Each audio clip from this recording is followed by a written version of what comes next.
Isaiah chapter 2. This is what Isaiah, son of Amos, saw concerning Judah and Jerusalem. Zion, the royal city of God.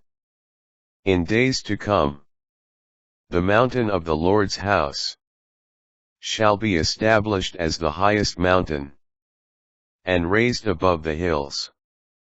All nations shall stream toward it. Many peoples shall come and say, Come, let us go up to the Lord's mountain, to the house of the God of Jacob, that he may instruct us in his ways, and we may walk in his paths. For from Zion shall go forth instruction, and the word of the Lord from Jerusalem. He shall judge between the nations, and set terms for many peoples.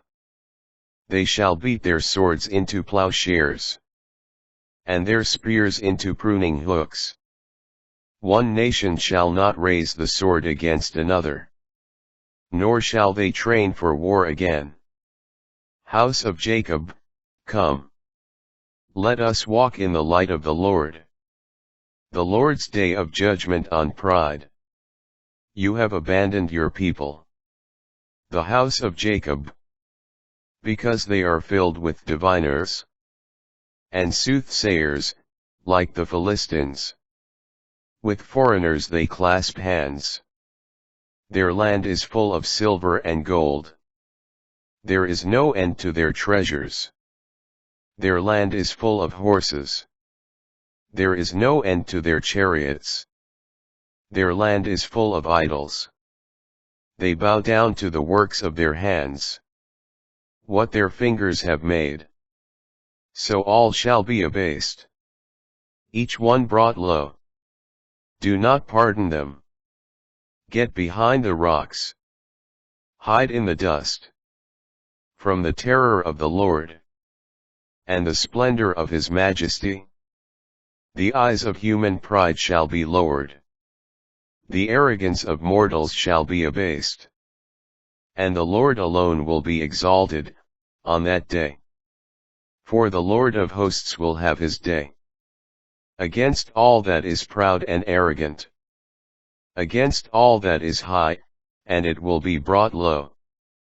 Yes, against all the cedars of Lebanon, and against all the oaks of Bashan, against all the lofty mountains, and all the high hills, against every lofty tower, and every fortified wall, against all the ships of Tarshish, and all stately vessels.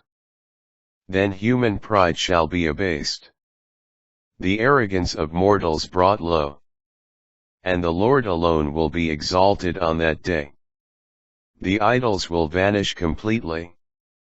People will go into caves in the rocks, and into holes in the earth, at the terror of the Lord, and the splendor of his majesty, as he rises to overawe the earth.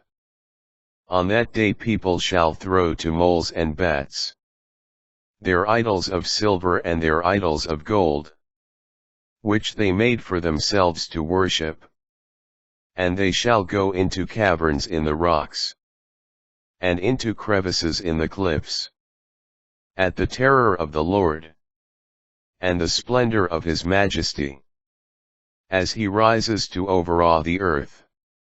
As for you, stop worrying about mortals, in whose nostrils is but a breath. For of what worth are they?